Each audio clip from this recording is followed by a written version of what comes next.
টালির উপর আমি খড়গুলি এইভাবে বিছিয়ে দিচ্ছি, কিন্তু কেন? হ্যালো এভরিওয়ান, আমি সোমাশ্রী। আমার নতুন একটি ব্লগে তোমাদের অনেক অনেক অনেক স্বাগত জানাই। আর এই যে খড় নিয়ে আমি চলে এসেছি। এই কয়েকটি খড় দিয়ে টালির চালের উপর আমি বিছিয়ে দিচ্ছি। কেন? কারণ ভীষণ রোদ হয়েছে, ভীষণ গরম পড়েছে। আর এই যে এখানে আমাদের একটা লাউ গাছ আছে, গাছটি চালের ওপর ওঠানোর জন্য এইভাবে আমি খড়গুলি দিয়ে দিচ্ছি।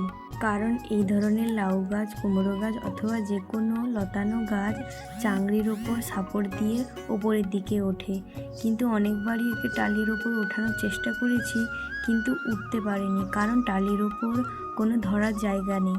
তাই এইভাবে আমি খড়গুলি দিয়ে দিচ্ছি।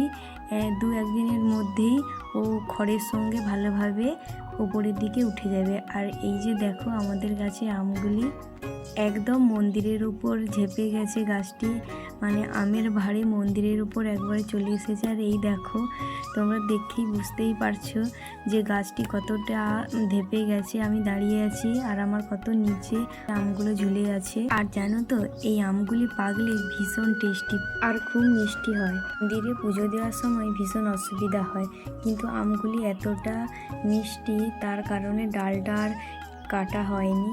আর এই দেখো আমাদের গাছের জবা কত সুন্দর লাগছে, আর ফুলের কালারটি দেখো কি সুন্দর, তাই না? আমার ভিডিওগুলি ভালো লাগলে অবশ্যই ছোট্ট একটা লাইক করে দিও। আর আজকের ভিডিওটি কেমন হয়েছে অবশ্যই কমেন্টে জানিও। টাটা সবাই।